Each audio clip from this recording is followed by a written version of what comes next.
importantes analistas económicos y financieros internacionales. Te preguntaba, José, sobre el caso venezolano. El impacto de las sanciones y la polarización ha tenido un efecto devastador sobre nuestra economía. ¿Cómo recuperarla? ¿Qué hacer? Estamos viviendo nuevamente un ciclo de hiperinflación y devaluación terrible. ¿Qué está pasando? ¿Qué hacer? La caída en la producción petrolera de esos 3.1 millones de barriles a los actuales 770.000, más o menos, es lo que ha causado a los que se sumaron las sanciones, que fueron además extremadamente onerosas, han llevado a que la economía venezolana, que llegó a ser una economía de 400.000 millones de dólares, esté en 40.000 millones de dólares.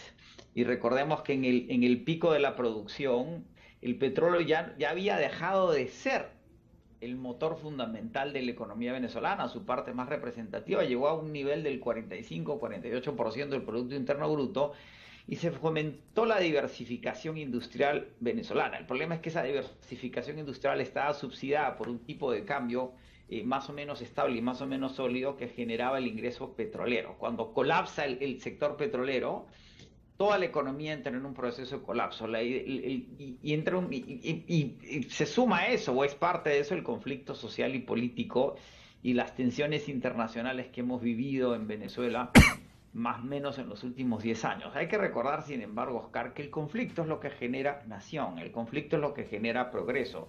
La Unión Europea es producto de dos guerras mundiales, el Holocausto y la Guerra Fría, y la búsqueda de soluciones a tensiones que no podían continuar. La lucha de los derechos civiles en los Estados Unidos en los 60 consolidan la idea de nación y abren las puertas al progreso que hemos vivido en este país, que es más o menos reciente. Recordemos que la hegemonía norteamericana se inicia más o menos después de la Segunda Guerra Mundial en el año 42, y como mencionaba, la nación norteamericana se consolida después de una guerra civil sangrienta y fratricida. Creo que la lección a aprender en Venezuela es entender las razones por las cuales entramos en este conflicto, volverla a la racionalidad política. En política no pueden haber enemigos, tienen que haber adversarios. Es lo que le dice Uribe a Petro cuando sale elegido. Le dice: usted sabe que yo no estoy de acuerdo, prácticamente estoy parafraseando a Uribe, en nada con usted.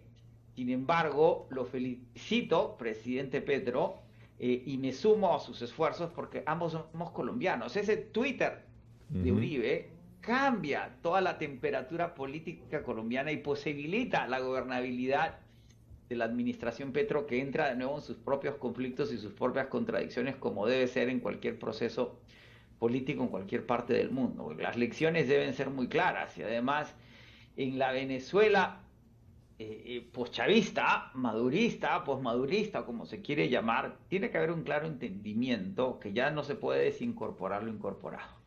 Y hay que llegar a entendimientos entre todas las partes, más aún de cara a lo que puede significar, Oscar, el levantamiento de las sanciones, la inversión masiva en activos petroleros venezolanos y las perspectivas de crecimiento que eso significa.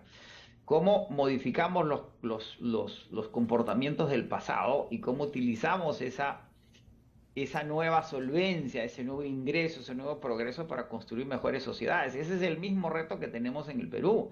Con los precios del cobre actuales y con la posibilidad de que el Perú pueda duplicar, geológicamente probado, como en el caso venezolano, su producción de cobre, en el Perú las cosas van a empeorar. Digo, se van a poner peor porque se van a poner mejor.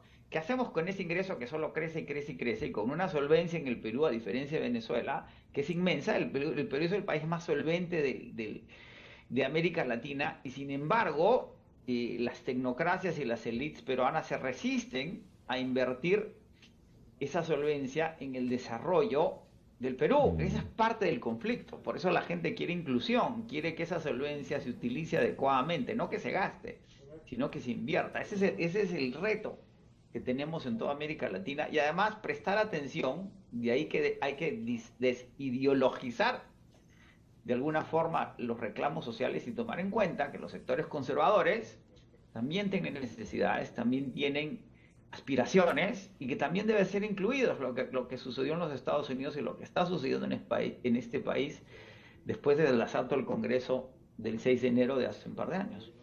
José, para culminar, ¿qué le falta a la política económica venezolana? Tengo solo 30 segundos.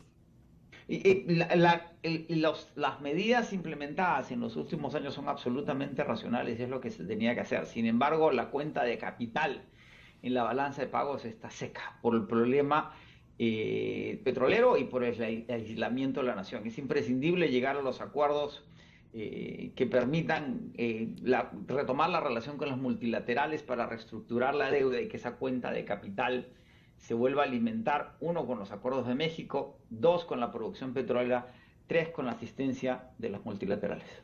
Bueno, José, muchísimas gracias por este extraordinario análisis situacional.